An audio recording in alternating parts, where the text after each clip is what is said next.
I thought I saw a big pile of garbage on the curb near where my phone was telling me to go, but... Story was inspired by an extremely disturbing incident regarding a California woman who was able to miraculously escape an alleged kidnapping attempt by a Lyft driver in Nashville. As I got closer, I realized something.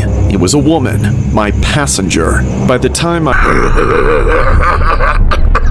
Yo, what's good YouTube? It's your boy Logan Lee. We're back with another YouTube video today.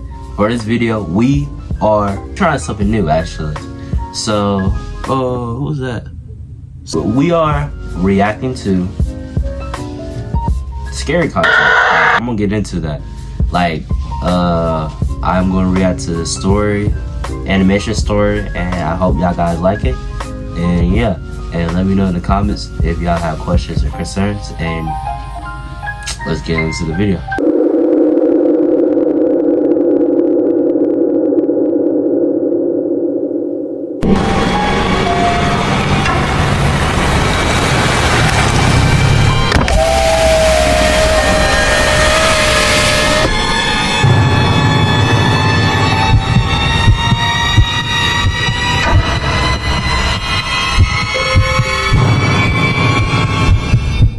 I've been a Lyft driver for about 7 years, but on one particular night, that all changed. I remember driving around the city as usual when I got the notification on my phone to pick up another customer nearby.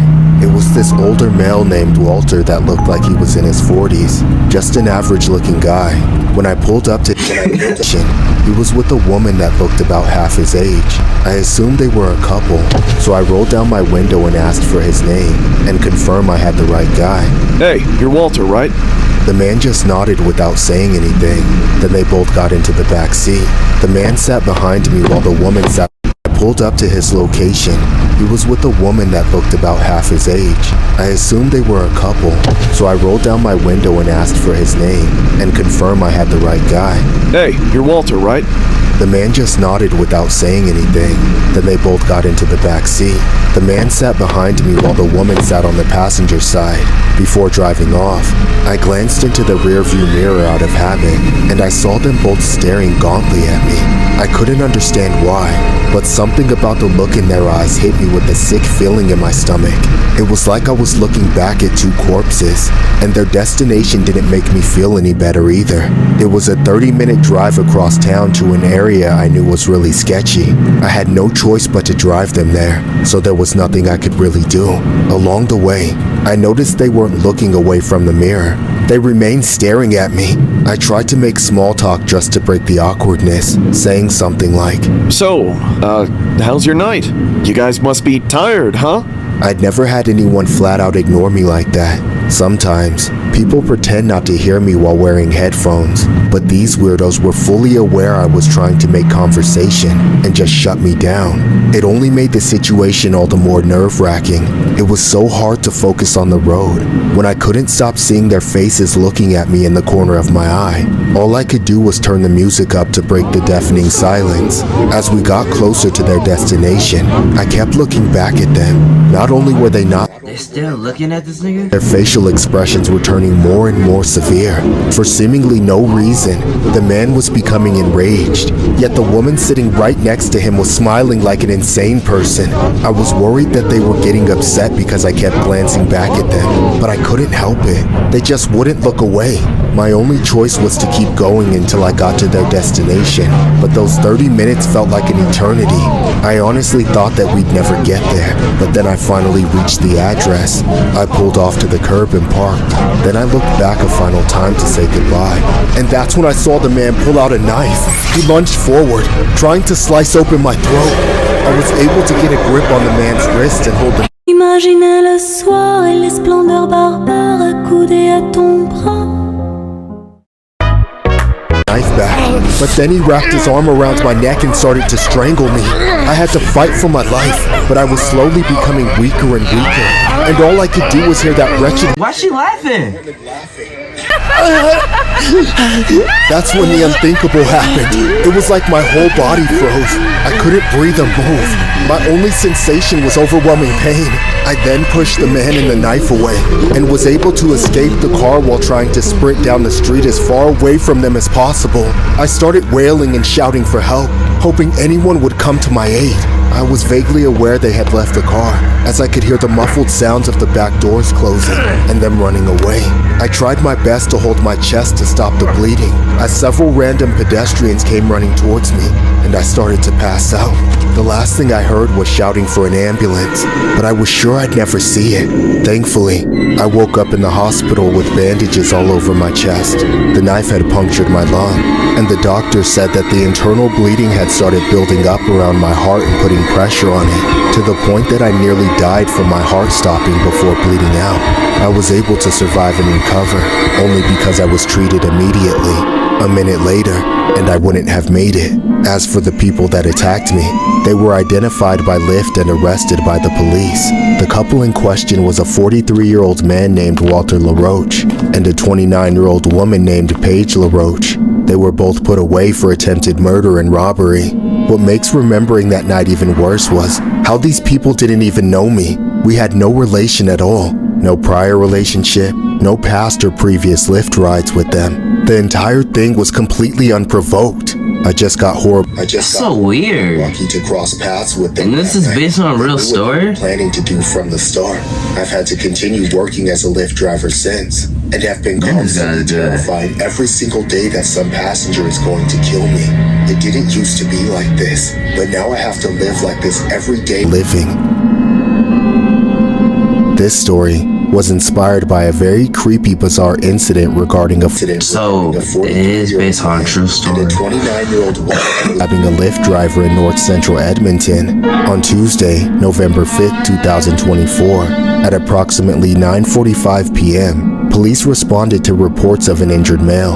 Upon arrival, police located a male Lyft driver who had been stabbed. Officers immediately administered first aid and transported the 35-year-old man to a hospital. The driver was treated for serious, life-threatening injuries and has been discharged. Investigators have since determined driver picked up an adult male and female for a scheduled Lyft ride.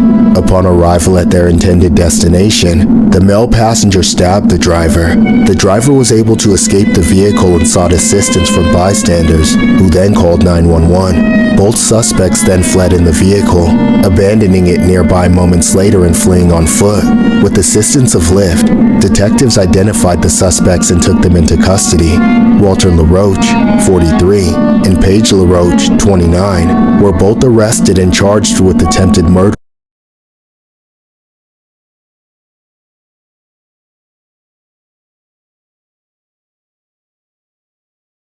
and robbery.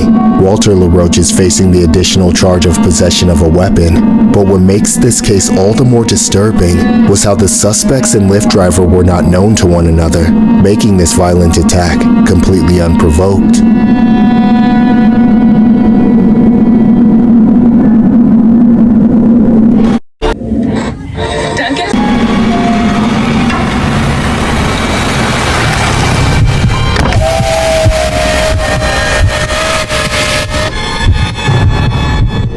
I took a Lyft the other day, and it's going to be the last time I ever take a ride from a stranger. All I wanted to do was go to my friend's place to meet up before going out to drink, so I didn't want to drive there myself. I was all dressed up for my first night out in a while. A few minutes later, my Lyft driver pulled up. I went around the Don't get in the car. Do not get in the car. Do not get in the car. Do not get in the car. Call, and it matched. It was just being driven by someone I knew was going to be a creep, because when I got in the car, the guy immediately gave me the chills. The guy looked older, balding, and just gave me bad vibes. Bad vibes overall. Expected. As soon as I got in, he tried to make annoying small talk and quickly crossed the line. So, what are you up to tonight? Just going to my boyfriend's house. I didn't have a boyfriend. I just said that in hopes that the guy would leave me alone. That's when he said, Come on, don't lie. I can tell by the way you're dressed that you're single. Good one. I'm just going to go on the phone with my friend now, if you didn't mind. The guy then continued driving, as I got on a call with my friend as an excuse to not have that guy talk to me. He wasn't just irritating though, he really did make me nervous. What made it even worse was that the entire time I was on the phone, the driver would glance back at me through the rearview mirror here and there. I tried to look away and ignore him, but he was staring at me more than he was watching the road. It was only when I locked eyes with him that he would look away. When we were just a few minutes away from my friend's house, I figured it was okay since I was almost there, so I hung up. Literally just a few seconds later, I looked forward and saw the driver pull his sweater up to cover his face. I was so confused. I assumed he was implying that I smelled bad or something, but then a few seconds later, I suddenly felt extremely tired. I couldn't help myself from slumping over and starting to drift off. I was fighting to stay awake when the driver looked back at me, his eyes smiling at me like a psychopath.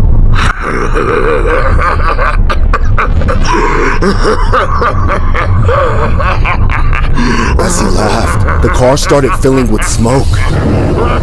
Something in the front seat was spewing gas into the air. I tried to hold my breath, but it got to me so fast that I got the slightest breath of it. My body instantly went limp, and I started losing consciousness. Everything in my head was telling me that if I didn't get out of this car, I was going to be kidnapped, tortured, and trafficked to be used for the rest of my life. The car was completely full of smoke, and all I could do was hear the driver talking. I couldn't understand what he was saying, but I knew it was about what he was going to do with me. He sounded so evil. For a moment, I thought it was all over. The little bit of air I had in my lungs was almost gone. In a few seconds, I was hyperventilating, fighting for my life as the man zoomed down the road like a maniac. Miraculously, I felt the car stop. Something was telling me to look up. We were stopped at a red light. I knew this was my last chance. I struggled to unbuckle my seatbelt as the driver tried to reach back and grab me. That's when I was able to get my seatbelt off and get out of the car in the nick of time. I began sprinting down the street screaming for help at every pedestrian I saw. The driver saw all the people witnessing what was happening and immediately sped off. People came to help me, but thankfully, I had already saved myself. The cops were called, and I was transported to a hospital. As soon as I was able to, I reported the driver to Lyft, screenshotting all of his information and sending it. The fuck? We're able to find this guy. Ever since this event, I've been terrified to use the rideshare apps like Lyft and Uber. The police report states that officers responded to a call after a report of an attempted kidnapping that occurred on January 15th. The victim said she was in a Lyft downtown, and during the ride, when the driver put a sweatshirt over his mouth and nose to cover himself, that's when the victim said she saw a gas-like substance come out of a cup holder. The victim said that she wasn't able to talk after smelling some of the gas, and that the driver kept watching her in the mirror of the car. She told investigators that she felt like she was going to pass out. That's when she held her breath, opened the car door, and took off running to a nearby hotel where she waited for a friend to pick her up. The victim said that she called Lyft to So far, I kind of like it. I kind of like this. Even though it's based on some real story, but the way how he's telling it, like it's his own story, but he's putting it into content. That's pretty violent, but at the same time, scary. But I kind of like it though. Report the driver. She also said that the driver was using a silver SUV, but she didn't know the make or model of the car. Police have since been working with Lyft to attempt to identify the driver. This is the last story, I believe. Yeah.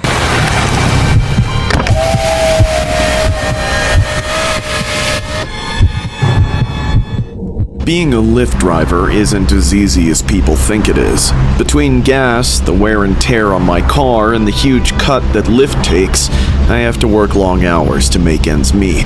It isn't just the traffic that I have to deal with either.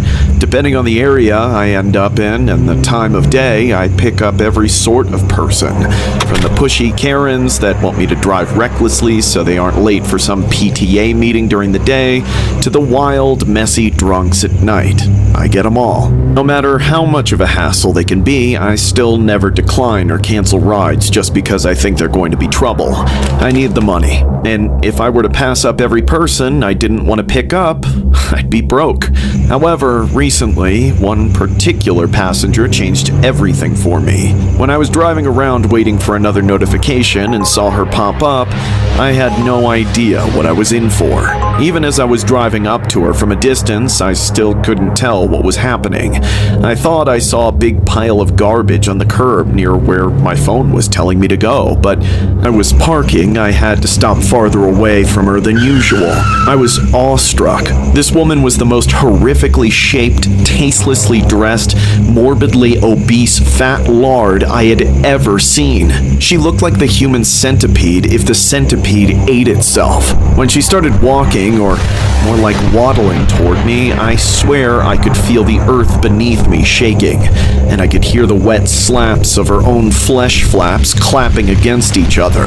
I knew there was no way in hell my suspension could handle a load as heavy as her. In my head, I envisioned all four of my tires popping the second she sat down. Before she could get up to the car, I locked the doors and started rolling down the window. She ignored me at first, but then she realized the door handle wouldn't budge against her bulging sausage fingers, so she went ballistic on me. Open the door! I'm trying to get in! No, you're not! Get away from my car! I'm canceling the ride!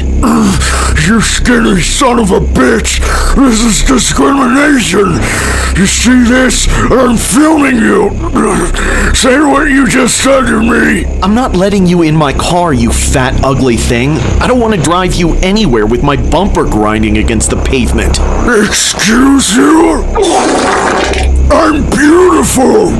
Please. Did it hurt when you fell from heaven, or did you just kill the dinosaurs? Keep running your mouth and see what happens. And what the hell do you know about running? Get away from my car and order an Uber XL or party bus, Majin Buu. Suddenly, the landfill came barreling toward me. I thought I'd have enough time to roll up my window and back away, but before I knew it, she flopped onto the hood. The front of the car immediately hit the ground with a huge thunk. I slammed the gas pedal, but the tires just started spinning without going anywhere. Seconds later, the behemoth was crawling up the windshield, shattering it and getting to the top of my car. The frame started to buckle and give under her weight, making me think I was about to be crushed. My only option was to get out. I ran 10 feet from the car before I stopped and looked back, realizing she was literally the same size as my car. When she saw me, she rolled off, hitting the ground so hard it felt like an earthquake. Her massive body of fat protected her, and though I didn't expect her to be able to get up, she rolled onto her feet and came after me. Come here! Let me have a little taste. I am woman, hear me?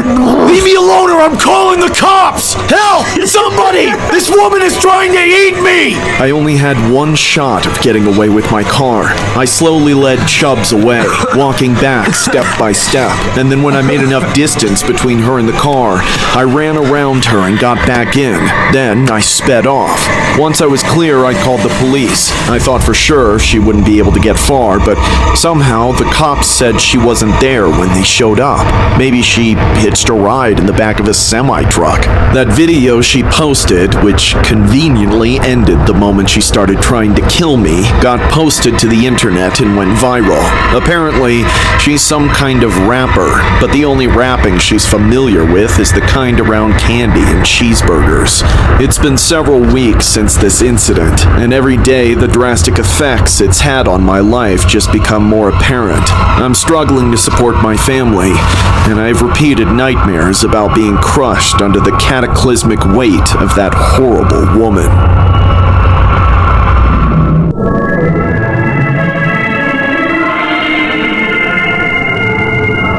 Come on. Scratch this, dude. I like this, bro.